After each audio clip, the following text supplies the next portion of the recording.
Well, it's good to be here. Today's going to be kind of a different message than I usually do, but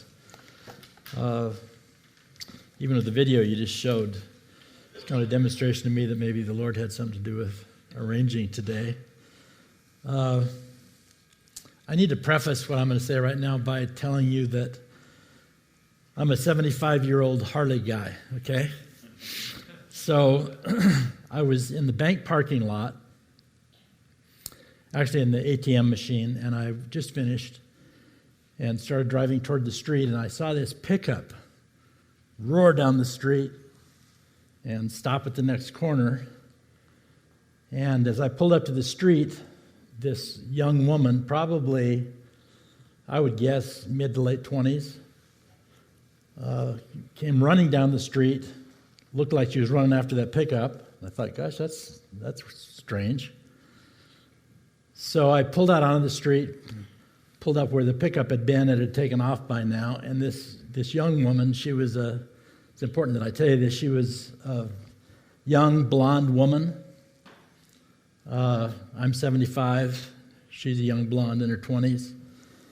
And I'm on my Harley, and I've got my coat on.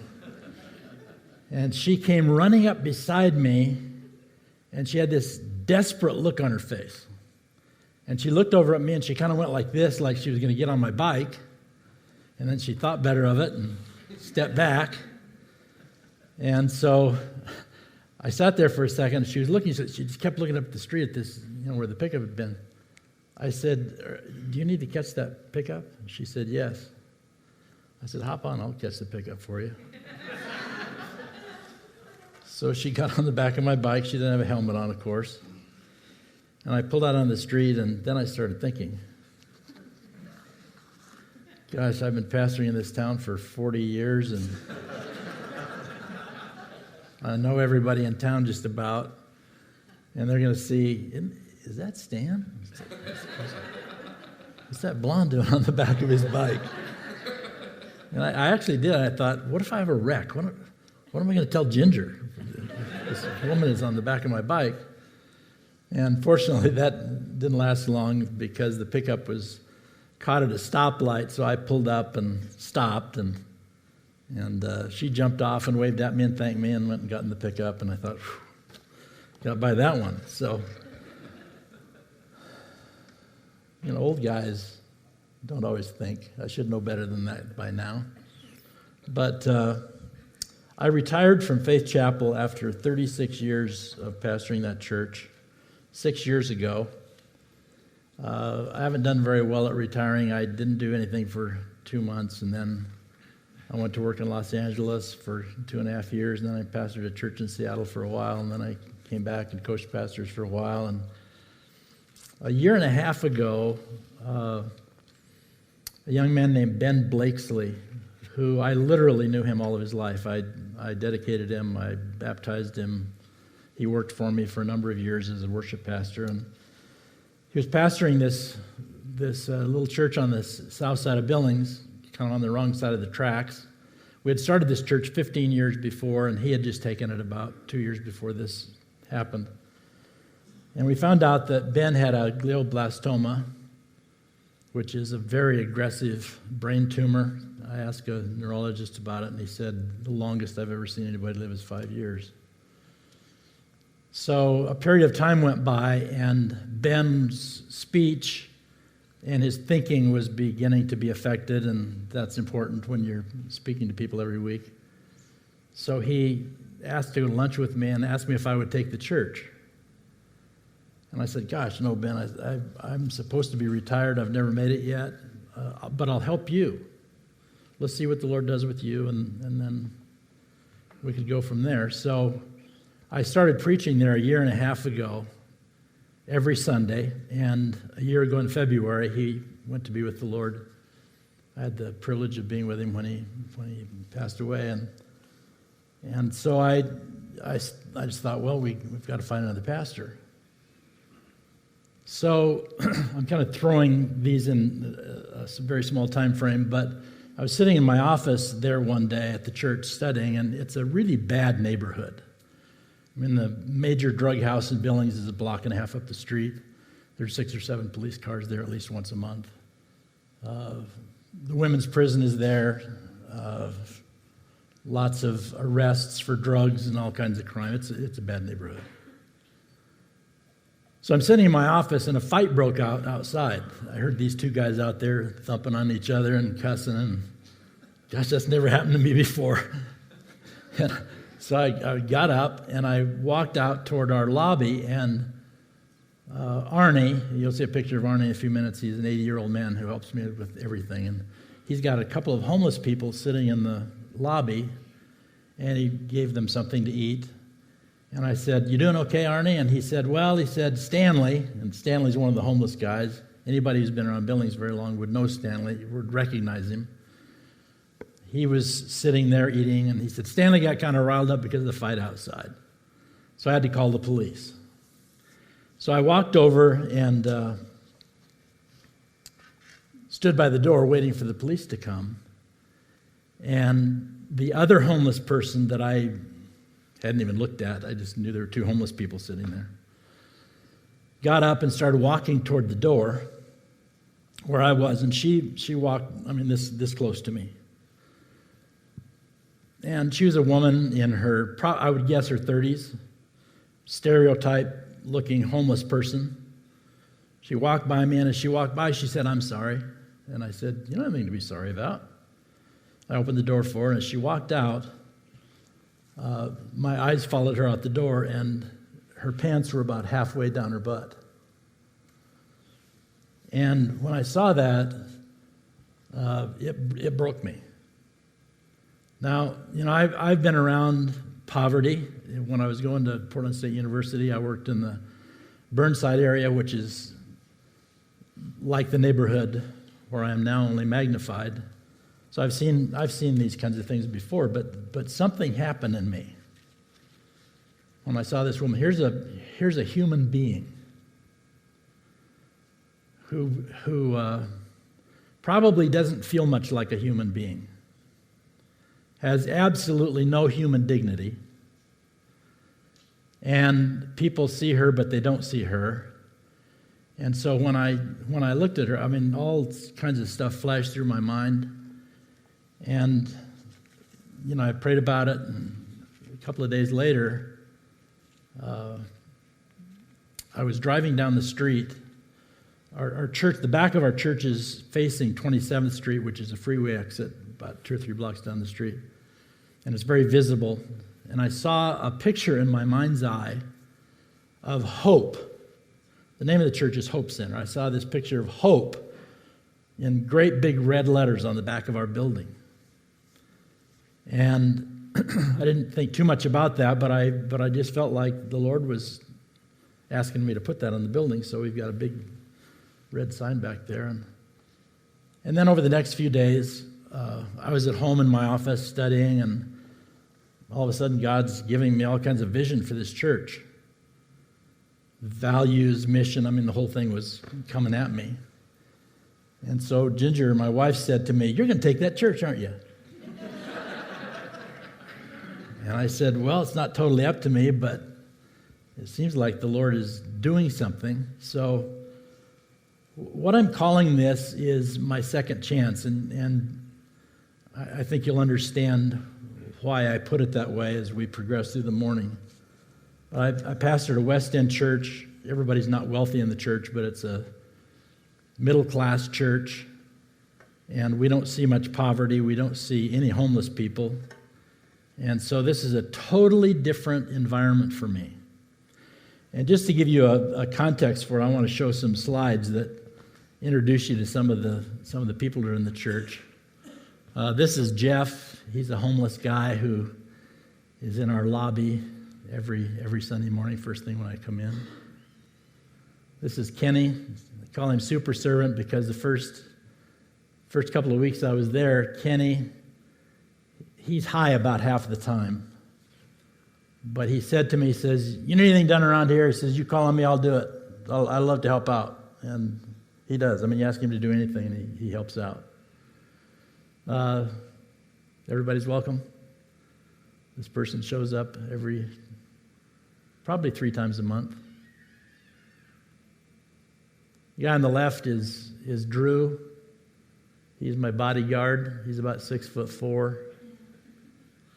I used him in a sermon illustration one time about God. I said, "You're God and I'm me." And I did an illustration off of that. And after the service, I said, "Probably most people don't refer to you as God, do they, Drew?" And he says, "Oh, yeah." Almost every day somebody walks up to me and says, "Oh, God." So he's quite a guy. That's one of my Harleys, a Screaming Eagle. That gives me credibility in the neighborhood. This is Arnie. He's 80 plus years old. Helps me with all kinds of stuff. Just the ultimate servant of Jesus. Great guy. Got about 3 teeth in his head. The one on the right is my assistant. She was homeless and was saved in jail a few years ago, was addicted and abused all of her life. She is a peach. This is my Native American youth pastor with some of the kids. Josh, he's a great guy. I don't know if you can read it or not. I can't hardly read it from up here, but the sign behind says "No perfect people allowed." And I put that up there for obvious reasons, to make a statement. And those are just some ladies in the church. This is a German exchange student on the left and her sister. This guy on the left he was in prison. Now he has a prison ministry, helps people like this young man who is going the wrong direction, brings people that have just gotten out of prison to church all the time. This is Captain Aaron. He's a captain in the Air Force. He's on our worship team. Awesome person. This is just Carlin and Drew. They're just a sweet couple of people in the church. She hates for me to hug her, but I do it every week. This is Sweet Pea. I actually don't know what her name is. She's 4'8". She's got this 6'8" black man who comes to the church, used to play college basketball. And I had them stand together one time, 4'8" and 6'8", and kind of tease them about it. She should be everybody's grandma. This is Daniel. Daniel has about 20% of his mind left. He doesn't have any teeth. He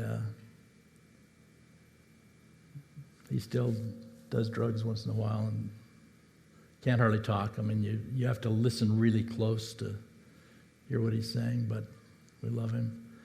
And this is Teresa. I don't think it's her husband. Her friend was the first picture that I showed. They're sitting in the lobby every Sunday morning when I come in. They're homeless.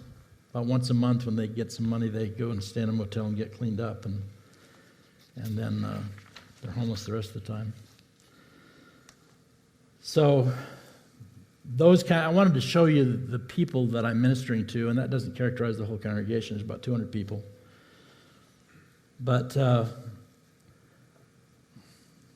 after pastoring for 36 years in a fairly well-to-do church, it's a whole new experience for me. And as I said, it's my second chance. In Proverbs 31, verses 8 and 9, it's kind of an assignment that I have in this season of my life. It says, "Speak up for those who cannot speak for themselves. For the rights of all who are destitute, speak up and judge fairly, defend the rights of the poor and the needy." And just for context, I mean, your generation has done an outstanding job with social needs. My generation, it was the evangelical churches and the social gospel churches. And I remember for most of the years early in the ministry, it was like, they're not really Christians. You know, we got the real gospel and they're not really Christians, and they thought about us. We were fighting fundies and those born-again people, you know, and it was kind of like we were at odds with each other. We had different pastors' associations.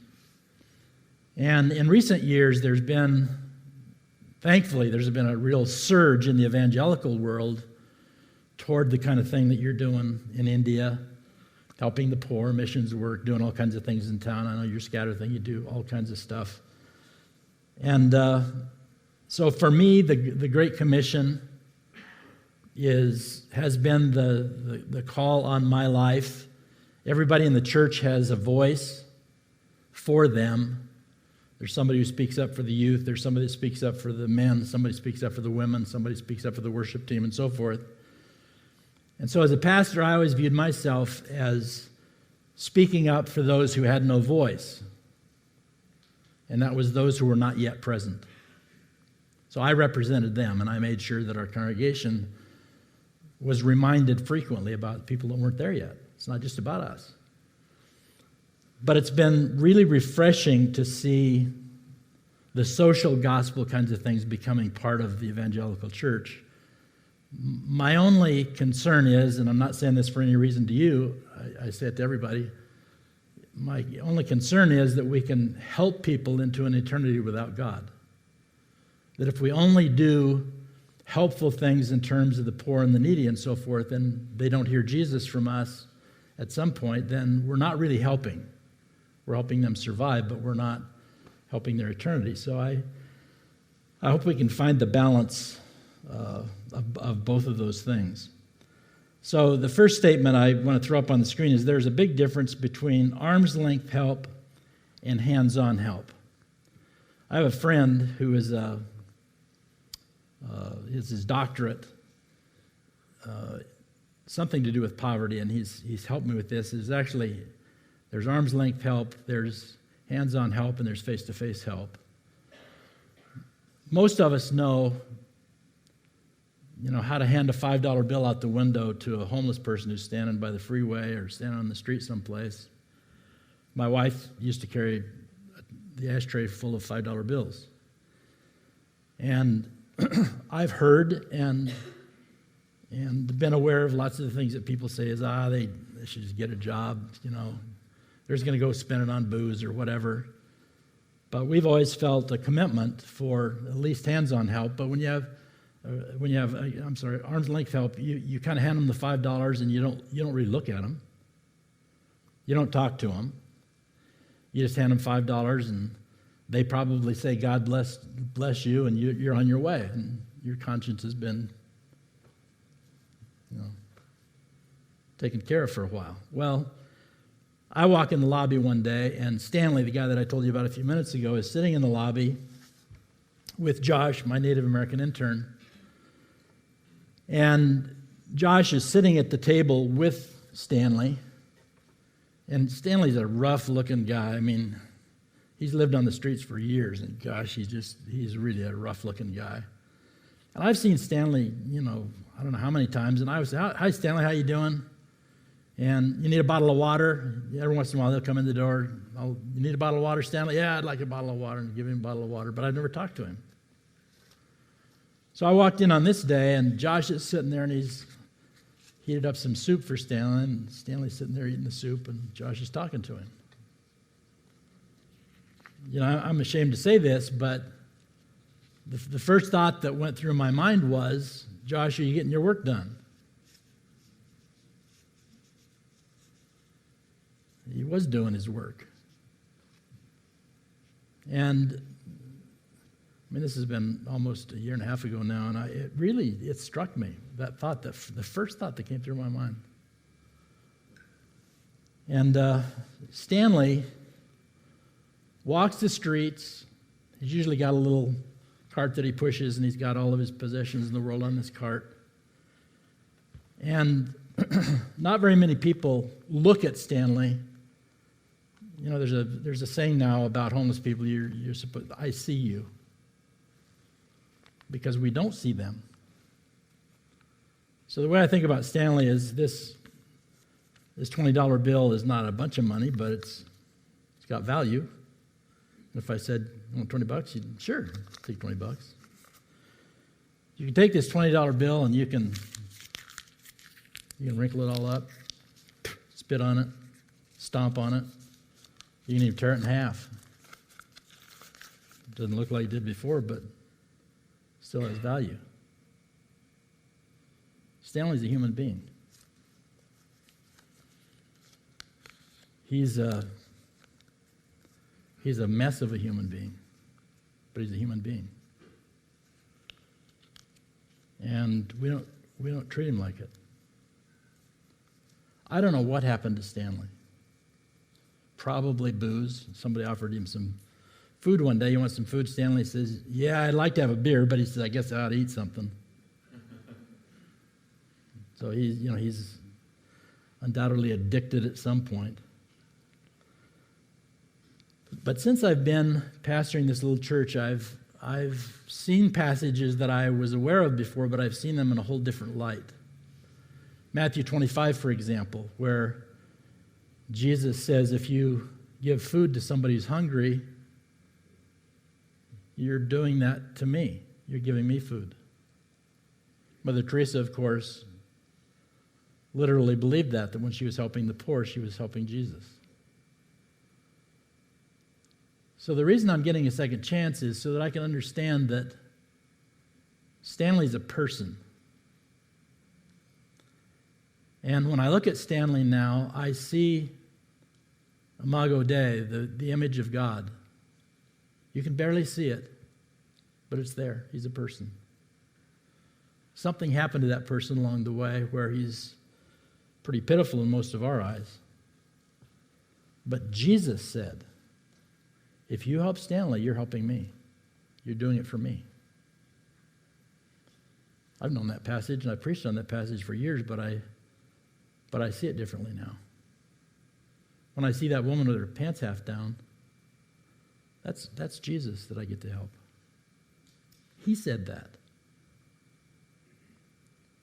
If you help the poor, you're lending to the Lord. That's a pretty good loan. And I was aware of those passages, but I'm aware differently now. So the second phrase is, I'm learning how little I know about poverty. My friend Larry Elrod has his doctorate. I don't know specifically what he wrote his thesis on, but it was something to do with poverty. And he gave me a book when I first showed up down there. He pastors another little church. And the book it's a corny title, and it's kind of a corny book for the most part, but it's what every church member should know about poverty. But there's this chart right in the front of the book, and it has 3 sections. People in poverty, middle-class people, and extremely wealthy people. And it gives characteristics of each of those things that they know. So I just gave myself a little test, and I went down the extremely wealthy people portion. I thought, gosh, I don't know how to do that. I don't know how to do that. I don't know how to do that. Why would I do that? And then I went over to the poverty side, and I thought, gosh, you know what they need to know? They need to know which grocery store has the best garbage. They need to know the places where they might be able to sleep tonight because they literally live day to day. They don't think about tomorrow. They're trying to survive today. All these things have to do with survival today. And then I read the middle class part. I knew all that stuff. It was so revealing to me to see it in that way. I now recognize I pastored this huge church, $6 million budget, annual budget, and we always wrote policies on helping poor people, but they were really policies on how to not help poor people, how to protect ourselves from helping poor people. And I don't say that to indict anybody except myself. But we had this manual about this thick, and it was pages of material, and the person who goes down, somebody comes in to ask for money, and you go down, you sit in the lobby, and you go through it. And the first question is, could I see your driver's license? Driver's license? Why would I have a driver's license? What's your address? I don't have an address. And so you go through all these questions, and it's not intentional. It's not that people don't care. But it's amazing to me how much we try and protect ourselves from helping people. Well, they ought to get a job. Well, some of them should. But most of the people that I deal with have a job, or they're people who they couldn't apply for a job. They couldn't hold down a job. They wouldn't have a clue where to start. They're surviving day to day. Well, that's their fault. Well, maybe. But Jesus had a lot to say about those kinds of people. So my new policy is, I can't help everyone. Can I help this one? Every person that stands before me, that's what I think. I can't help everybody, but can I help this one? Should I help this one? And I have some things that are criteria for me too. But I walked out of the church one day, and this woman, I'm locking the door, and this woman is sitting on the bench over beside me, and I looked over, I said, hi. And I started to turn around, and she said, why do you have that door locked?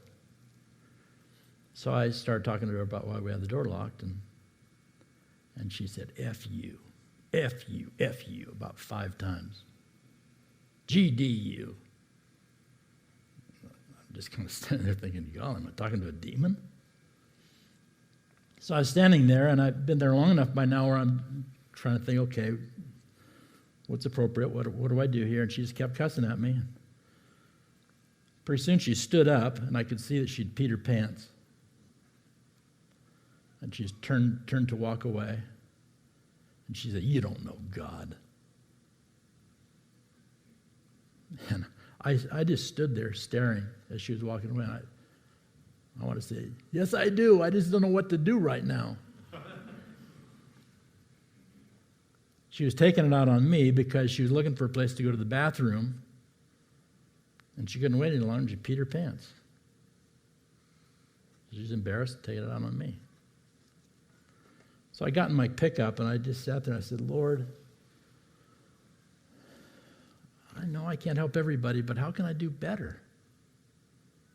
When you face that stuff right up close and personal, it's something to deal with if you got a heart at all.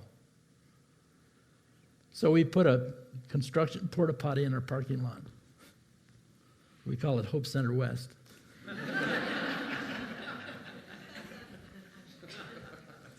And people use it. We just installed some heaters out on our front porch, electric heaters that shine down on the benches that we have out front. At worst, it'll probably cost us $300 a month. They come by and they push a button. A lot of people walk by constantly. Walk by, some of them sit on the bench for a few minutes, then get up and go on their way. So maybe we can keep somebody from freezing to death. I've learned how insulated and isolated I was. And that's why I'm talking to you about this. It's not that people don't care. We care. But we don't face this every day, so we get we protect ourselves without knowing it. And I for 36 years, I lived in this Christian bubble where I'm surrounded with churchgoers. I'm surrounded with middle-class people, some upper-class people. And everybody's polite to me. If they're not, then I have ways of getting people between me and them. Kind of this protected little bubble. Didn't even know it. And when I first went down to Hope Center, I saw this guy named Tim. Tim and I we had some kind of a bad experience with each other a few years ago. He was attending Faith Chapel for a while, and we didn't like each other very well. So I walk in Hope Center the first Sunday, and he's there. Yeah, there he is. I found out he's on my church council.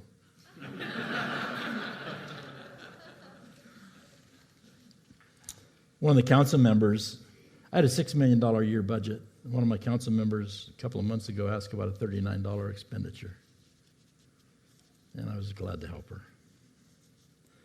In closing, let me introduce you to Peaches. Peaches, you love that name? She's probably in her early 60s. First time I saw Peaches, I thought, oh my. I mean, she's an eccentric lady, as her name communicates. And she used to talk out loud while I was talking, and I got that fixed. But Peaches, I started in October, and so Christmas comes, and I saw Peaches giving everybody in the church a Christmas present. Just some little thing. She made this little outdoor scene for me that's got a tree on it with a few lights, and there's a motorcycle parked out in the snow behind the tree. And I saved that. Easter, she gave everybody a present. This last Christmas, the church is growing a little bit, so she had to watch a little bit with her gifts, I guess. But she got me one of those, remember those old-fashioned pictures of Jesus with the long hair and all that? She got it. It was about this size. She probably got it in a dollar store or something. And what's her name? Wilma Flintstone, potholder. So at Christmas time, I brought last year's gift and this year's gift out, and I put it on the table in front of my kids, and we talked about peaches, and then prayed. This last Christmas was one of the best I've had because somebody handed me a $100 gift card. Nate Petzel, the guy that took over the chapel for me, gave me a $100 gift card. So I gave it to Peaches, and of course she thanked me. And the next Sunday she said, "Gosh, Pastor, thank you so much for giving me that gift certificate because now I get to finish all the Christmas gifts." She took the $100 I gave her, and she's buying everybody else a Christmas gift. Somebody who's fairly well off walked up to me, and they had 20 envelopes. And she said to me, I have some 20s in each one of these envelopes. I thought, maybe there's a couple of 20s in each one. There was $100 in each envelope, 5 20s in each envelope. So the Sunday before Christmas, I took half of them, and I gave my staff half of them. And gosh, was it fun just to go around and, "Drew, I'd like to give you this gift. Jeff, I'm going to give you this gift. Promise me you'll get a place to stay, that you won't drink with this. I promise." You fulfill this promise? I don't know. But it was sure joy to get to see their faces when I gave each of them $100. And I knew their names. I called this "Anything minus love equals nothing" because of 1 Corinthians, where it begins. It's a familiar passage to you. "If I speak in tongues of men and of angels, but have not love, I am only a resounding gong or a clanging cymbal. If I have the gift of prophecy and I can fathom all mysteries and all knowledge, and if I have faith that can move mountains, but have not love, I am nothing. If I give all I possess to the poor and surrender my body to the flames, but have not love, I gain nothing." Anything. I told your pastor last night, the older I get, the more I realize how simple Jesus made it. He said, take all those 900 and some commandments that you got and put it right here. Love God, love people. Paul's epistles, first half of the book, here's how God has treated you with love and mercy and forgiveness. Second half of his book, go treat other people the same way. It's really simple. It's not simple to do, but it's a simple concept to grasp. I was buying a hotel room for somebody the other day. It was 1 degree below zero, and the wind was blowing, and I saw this couple out in the parking lot. They come to church almost every week. They're homeless. And I was headed for my truck, and I thought, golly, it's cold out here today. And then I came to them, and they were standing out there with their back to the wind. I said, "What are you guys doing?" We talked for a minute. They didn't have any place to stay, and it's cold. You know what it's been like. I said, "Hop in my truck." Which hotel do you go to when you have a hotel? They told me it costs $30 a night. Got 3 nights in a hotel for $90. Well, you want to be careful. Those people, they'll take advantage of you. Are we going to let them freeze to death? See, what I'm trying to communicate to you today is, are there people that take advantage of things? Of course there are. And we don't want to be stupid, but Jesus said a lot about the poor. A lot. And so my hope this morning is that by me, with my true confessions, might help you just be a little bit more aware. I walked by a couple on the street last night here in Helen, and I know they were homeless. So it's all around us. We just don't see it. We see it, but we don't see it. So, Lord, today I pray that somehow these words would begin to cause us to mull things over a bit, maybe see things a little bit differently than we have before. And Lord, we know we don't want to be foolish with the resources that you've given us because they're limited. And yet, Lord, I don't want to be somebody who protects. I want to be somebody who helps. And I pray that somehow seeds would be planted in us that, Lord, you watch. You're aware, and you're going to take care of us because we help others. So do what you will with your word, and we'll give you praise in Jesus' name. Amen.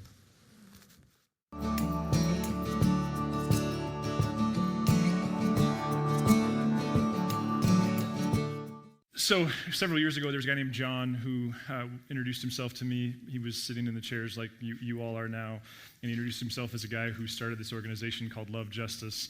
Had no idea the significance of the work that his organization does. Love Justice is an international anti-human trafficking organization, and John graduated from Capitol High. So it's this really neat story of a guy right here from in Helena who lives in Kathmandu and is rescuing girls much like that story, and we've got a lot of material that we'll share here in the coming weeks. But what we're doing this year is, you may be familiar from years past of our Mount Helena Egg Scramble, which was this race that we added to the Easter egg hunt 3 years ago, the morning of the Easter egg hunt. So the race is at 9. We do this circumference race around Mount Helena. And the first year we partnered with local Helena middle schools and helping get their cross-country teams some track pennies, because the boys would literally run the race, and then they'd take them off and give them to the girls, and then they would run the race. And so we were like, that's gross. So we helped them buy new ones of those. And then last year we partnered with the Lewis and Clark County and Jefferson County Drug Treatment Court, which was super fun. You might remember it was like 50 below that day, and it snowed a foot. It was literally like 2 or 3 degrees. And this year, so as we were kind of processing and praying and kind of begging God for an organization that we could partner with, John and I were having lunch this last January, right after Christmas, and all of a sudden we had this idea of like, dude, this could be the event where we could just help raise awareness for this organization that I think we all know. There's NGOs and incredible organizations all over doing incredible things.